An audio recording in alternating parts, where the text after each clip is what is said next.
great submissions for NRIStories, the annual call for stories that went out that Raveena had mentioned earlier. Raveena Kumar answered that call, and her story, it stood out.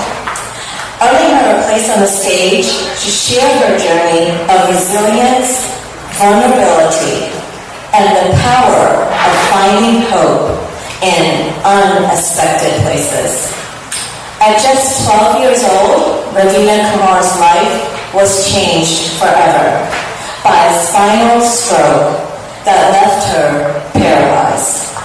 Through years of determination, she not only rebuilt her life and transformed her struggle into a calling. Today, as a speech-language pathologist, she helps children find their voices and confidence. Please help welcome Raveena Kumar.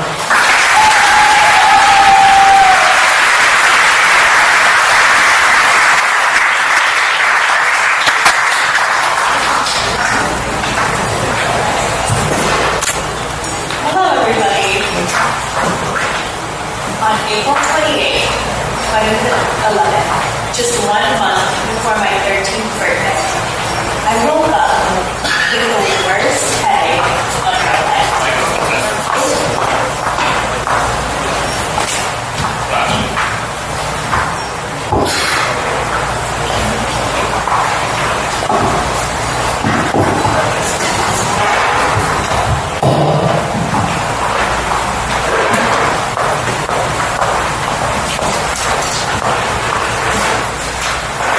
Is this better?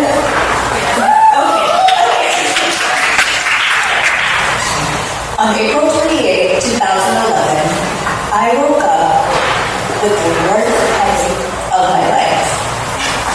My arm was tingling, you know the feeling when you've been sleeping on it funny, you just shake it out and hope it goes away.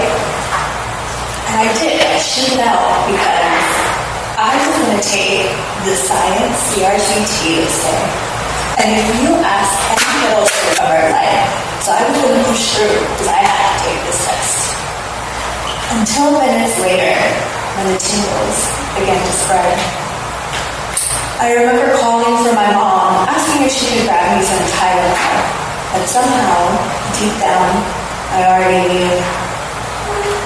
In the brief time that it took her to walk into the next room, the tingles spread across my body, my lungs tightened, and I collapsed to the floor, screaming for her to call 911. I had suffered a spinal stroke, a condition that is so rare that it's only in 1% of all strokes, and in children, it's even less. So hello, welcome everybody. I'm honored to be able to share my story with you tonight. My name is Raveena Kumar, and unfortunately, you could say I truly am a one-in-a-million kind of person. I never recovered to this day. I have memories like my neighbors bursting into my house, running up the stairs to perform CPR when I blacked out, to being airlifted to Children's Healthcare in Atlanta for 3 months, to my dad catching the first flight back from India when he was there to attend a wedding and he had just heard what had happened, my parents watching their child go through the unthinkable and being sedated in the ICU, attached to more machines and tubes than I can count. I was in for a very different test of science that I was prepared for that day. It wasn't until I arrived on the rehab floor, finally weaned off of the sedation, that the head of the department of the rehab facility walked into my hospital room. I will never forget his gut-wrenching words that he delivered in the most monotonous voice when he said, "Raveena is paralyzed from the neck down. She will likely never walk again, never breathe again, never be on her own again." And I don't know if it was that same gut feeling that I had when I woke up on April 28th, or if it was just sheer 12-year-old naivety, but I remember thinking, no, I don't think that's going to be my story. So, I spent the next few weeks in occupational therapy and physical therapy trying to wake up my muscles and in speech therapy, working on my swallow to make sure it's safe to eat by mouth and not through a tube anymore. I was talking to all of these doctors, taking these tests and scans to figure out how this happened, why this happened to an otherwise healthy 12-year-old. All with little to no progress. Until we got to the day before my 13th birthday in the hospital. Every night, as I laid in my hospital bed, I would try to see if I could wiggle any part, if I could wiggle a fingernail, if anything would move. I would send the message and I would feel it go from my brain, down my shoulder, down my arm, and right as I would get to the finger, it would just poof. It would die, it would disappear, and nothing would move. And that is what paralysis feels like. But on this day, this night, before my 13th birthday, I had that same feeling, and I tried again. I looked at my toes, I sent the message from my brain, I felt it go down my torso, down my leg, to my foot, and then it happened.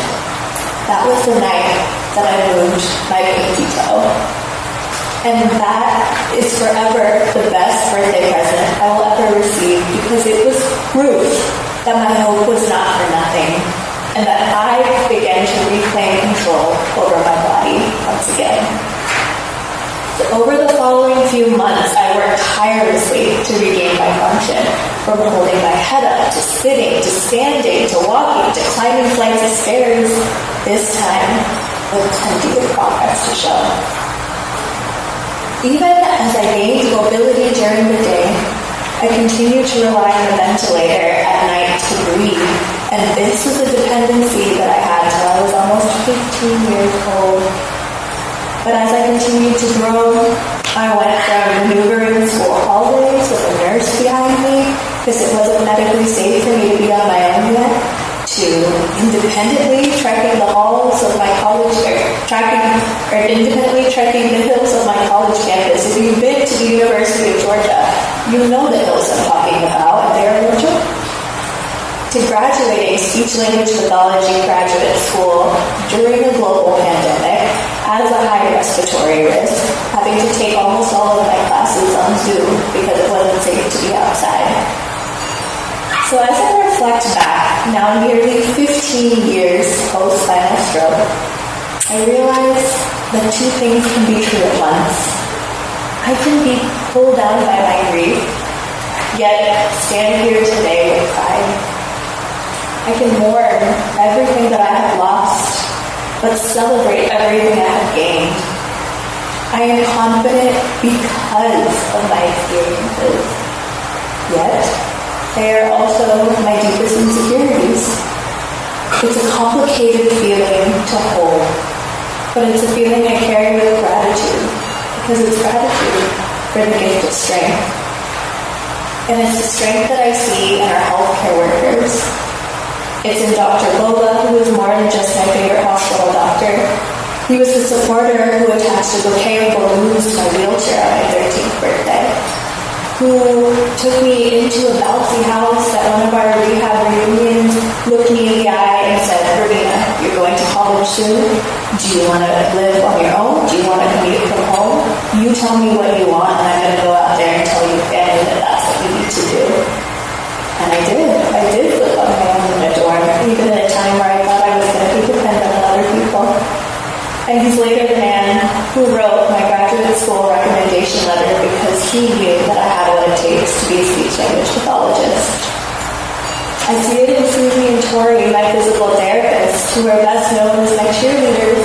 And every time I walk down a hallway or climb up flight of stairs, I can hear their squeals of encouragement saying, "Oh, Raveena, you can do it. It's one more step. It's one more stair. You can make it." I see it in Lindsay, who wasn't just the best daytime nurse I ever had. She was also an angel who gave up her day off so that she could attend a hospital outing with me so I could play tennis again.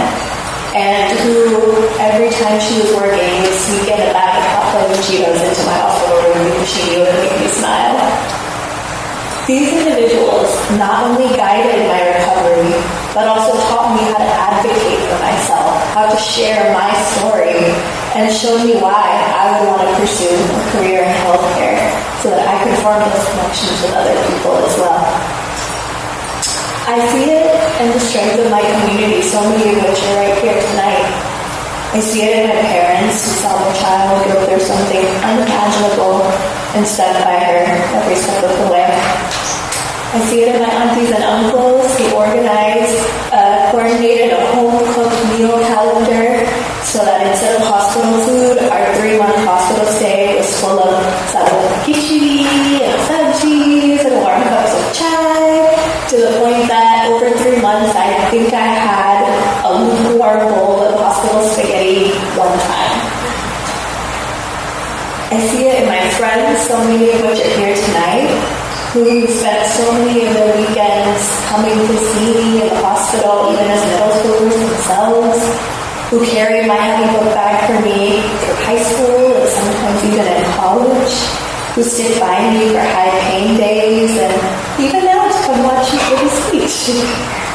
So, as I look around today, I see our community, and I see what makes us strong.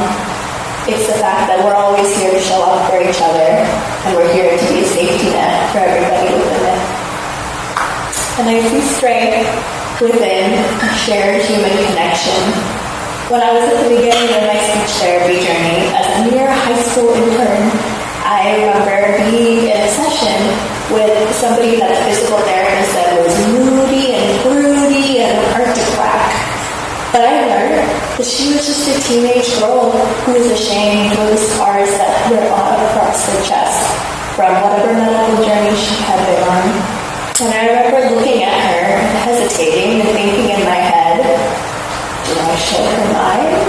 Or do I keep them hidden like I always had till now?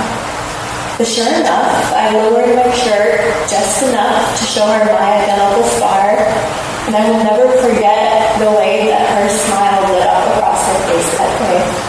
Because at that moment, no words were necessary. We shared a similar history, a similar struggle, and a similar triumph.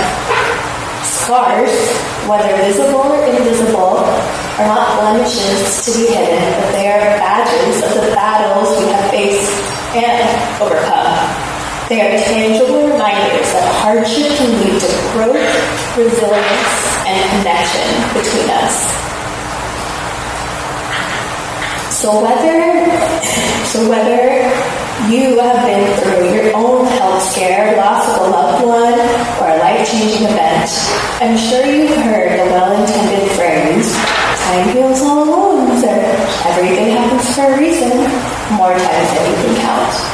But the truth is, recovery is a full roller coaster. It's not just the climb upwards and sharp twists and turns.